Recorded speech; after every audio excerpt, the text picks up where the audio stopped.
श्रीरामचंद्र परब्रह्मणे नमः। श्रीगुरुभ्यो नमः। श्रीमात्रे नमः। श्रीगणेशाय नमः।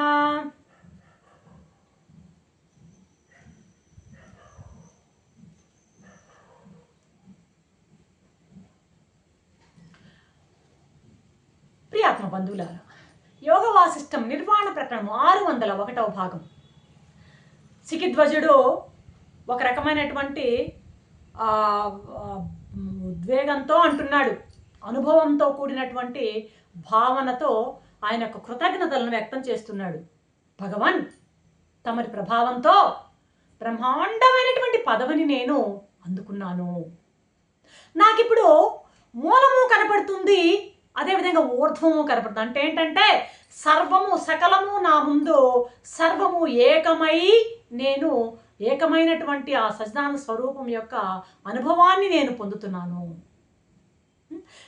మీ యొక్క సాంగత్యం వలన నాకు అమృతానుభవం కలిగింది అంటున్నాడు. అమృతం లాంటి అనుభవం కలిగింది. నా జన్మ తరించింది. ఇన్నాళ్ళు జీవితాన్ని వృధాగా గడిపాను. అసలు నాకు ఇప్పుడు ఆశ్చర్యంగా ఉంది. ఇప్పుడు ఏంటంటే నాకు ఇంతకు మునుపు ఈ జ్ఞానం ఇంతవరకు ఎందుకు నేను దాన్ని నిర్లక్ష్యం చేశానా అని నా మీద నాకే ఎంతో ఆశ్చర్యము, దుఃఖము కలుగుతుంది. ఇంతకాలం ఎట్లా మరిచాను ఇదంతా? ఈ జ్ఞానానికి నేను ఎంతగా దూరం అయ్యానో ఆశ్చర్యంగా ఉంది. కానీ ఏమన్నాడు? నేనిప్పుడు ఎంతో నా యొక్క బంధనాలన్నీ తెంచుకొని ఈ లిమిట్ పరిచ్ఛిన్నమైనటువంటి ఈ భావం నుండి విలువడి నేను ఆకాశంలాగా ఎంతో శాంతిని పొందుతున్నాను.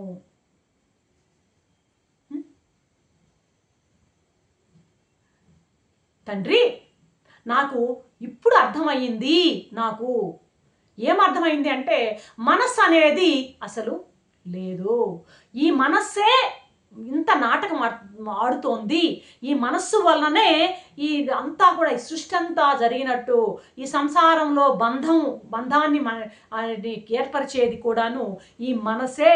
ఇదంతా కూడాను మనసు ఆడే నాటకము అని నాకు అర్థమైంది.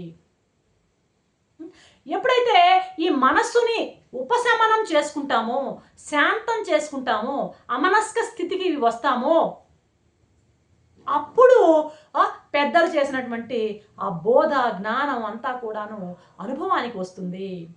ఇప్పటికి కానీ నా మనస్సు శాంతి పడలేదు, అమనస్కం కాలేదు నేను. అందుకనే ఇప్పుడు నాకు ఈ బోధ అనుభవానికి వస్తుంది. ఇంతవరకు ఎక్కడ నేను శాస్త్రం చదివినా, ఇంకా నా భార్య మొదటి వాళ్ళు బోధించినా అవి మాటలుగానే నిలిచిపోయాయి. ఇప్పుడు అవి మాటలు కాదు, కేవలం అనుభవంగా నాలో కరిగిపోతుంది అంటున్నాడు. అంతనే కుంభుడు ఎత్తుకున్నాడు. ఏ పిచ్చివాడా, ఇదేరా నాయనా ఏకం అనేకం. ఏకం అనేకం, మనస్సు అంటేనే ఏకము అనేకము. ఎలాగ అనేకంగా? ఇటువైపు అటువైపు ఎప్పుడు సంకల్పాలు వికల్పాలు చేస్తూ ఉంటుంది మనసు. మనసు అంటేనే అది ఏంటంటే ఆలోచనల పరంపర. చిన్నది పెద్దది ఆలోచనల యొక్క ఆ పరంపరే మనసు. సమాహారం, ఆలోచనల సమాహారం. ఎప్పుడు వికల్పాలతో అనేకంగా ఉంటుంది. సంకల్పం వచ్చి ఇక్కడ మళ్ళీ అంటాడు, సంకల్పం ఏకము, వికల్పం అనేకం. ఈ రెండు కూడా సంకల్పం చేసేది. సంకల్పం అంటే కేంద్రీకృతం అవ్వడం, ఒక దాని మీద కాన్సన్ట్రేట్ అవ్వడం సంకల్పం అంటే. ఆలోచనని కాదు ఇక్కడ. వికల్పం అంటే విక్షేపం చెందడం. ఈ రెండు కూడా మనసు చేసేటువంటి దుశ్చర్యలే.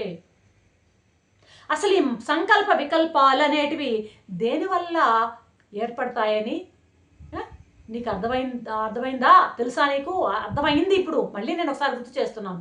మనస్సు వల్లనే ఏర్పడతాయా? మనస్సులో వృత్తులే, ఈ యొక్క రకరకాల వికల్పాలు వృత్తులే, మనసులో ఉన్నటువంటి వాసనలే వృత్తులై రకరకాల అనేకత్వాన్ని నీకు కలగజేస్తున్నాయి. ఏకం అనేది ఎలాంటిది? ఇప్పుడు ఫర్ ఎగ్జాంపుల్ బంగారం ఉంది, బంగారంతో కలిసిన ఆభరణాలు, చేసిన ఆభరణాలు చాలా ఉన్నాయి. ఆభరణాలు అనేకం, కానీ బంగారం ఏకం. నువ్వు ఆభరణాలు అన్నీ చూసినప్పుడు ఇది వేరు ఇది వేరు అని కాకుండా అంతా బంగారం అనేటువంటి ఏక దృష్టితో చూసినట్లయితే నీకు అందులో ఉన్న సామాన్యం అర్థమవుతుంది. బంగారం, ఈ చైతన్యం సచ్చిదానంద పరబ్రహ్మం బంగారం అయ్యా.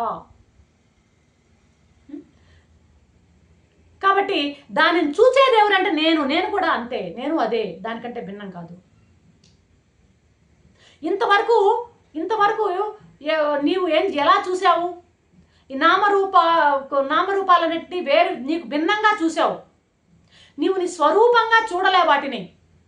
ఆ కనపడే నామరూపాలన్నింటినీ స్వరూపంగా గన చూడగలిగితే, ఆ చూపు నీకు ఏర్పడితే, ఆ ఏక దృష్టి కనుక నీకు ఏర్పడిందంటే అనేక దృష్టి పటాపంచలవుతుంది, అజ్ఞానం వెళ్ళిపోతుంది. అనేక దృష్టి కలిగినటువంటి మనస్సేనయ్యా అజ్ఞానం అంటే. సంకల్ప వికల్పాత్మక మనస్సే అజ్ఞానము. అజ్ఞానం అంటే మరేదో కాదు, సంకల్ప వికల్పాలతో కూడినటువంటి మనసే. ఈ సంకల్ప వికల్పాలు ఎక్కడ లయమవుతున్నాయి అంటే, ఎక్కడ లయమవుతాయి? సంకల్ప జ్ఞానంలో లయమైపోతాయి. నువ్వు సంకల్ప దృష్టి వికల్ప దృష్టి ఎక్కడ లయమవుతుంది అని నువ్వు కానీ ప్రశ్నించుకుంటే, నువ్వు వాటిని పూర్తిగా ఆ జ్ఞానంలో గన లయం చేసుకోగలిగితే, అంటే ఆలోచన లేని స్థితి అన్నమాట. ఆ దృష్టి గన నువ్వు గన పెంచుకోగలిగితే చాలు. కాబట్టి నువ్వు బాగా గ్రహించావయ్యా బోధని, నువ్వు ముక్తుడవయ్యావు. ఇంతకాలానికి చిత్తం చేసేటువంటి మోసాన్ని నువ్వు కనుక్కున్నావు. అట్ ద సేమ్ టైం నువ్వు దాన్ని వదిలించుకున్నావు. నీకు ఎప్పుడైతే ఆ చిత్తమే అన్నిటికీ మూలమని గ్రహించావో, నీకు ఆ చిత్తాన్ని నిర్మూలించాలన్నటువంటి భావనతో నీ యొక్క సాధన, నీ యొక్క జ్ఞాన పరిపక్వంతో ఆ చిత్తమే లేకుండా పోయింది. ఇప్పుడు ఎప్పుడైతే నువ్వు గుర్తించావో, ఏంటంటే చిత్తం యొక్క మోసాన్ని గుర్తించావో, నీకు ఆ భావం లేకుండా పోయిందో, అలా గుర్తించిన మరుక్షణం ఏమైంది నీకు నీ మనసు ఎగిరిపోయింది. అదేనయ్యా నిజమైనటువంటి త్యాగం. సర్వత్యాగం చేసావా అని నేను నిన్ను కదిలించి అడిగాను కదా. సర్వత్యాగం అంటే ఇదే, మనోత్యాగమే సర్వత్యాగం. నీకు భిన్నమైంది ఎప్పుడు ఏది నీకు భిన్నమైంది ఏది కనపడకూడదు. అర్థమైందా? నీకు అభిన్నం అనేది ఏది లేదు అనేటువంటి గుర్తు నువ్వు చేసుకుంటూ ఉండాలి అంటూ, ఈ చిత్తం అనేది ఎప్పుడు తొలుగుతుందో తెలుసా?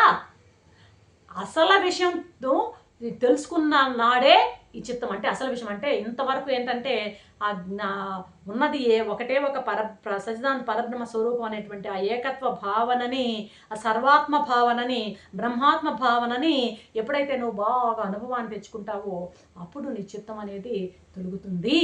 నీకు ఇప్పుడు తొలగింది అని కన్ఫర్మ్ చేస్తూ చెప్తున్నాడు కుంభుడు. కుంభుడు రూపంలో ఉన్నటువంటి చూడాల సికిధ్వజనుతో రేపటి ఎపిసోడ్లో ఏం చెప్తారో చూద్దాం. అంతవరకు సెలవు. సర్వం శ్రీరామచంద్ర చరణారవిందార్పణం. ఓం శాంతి శాంతి శాంతి.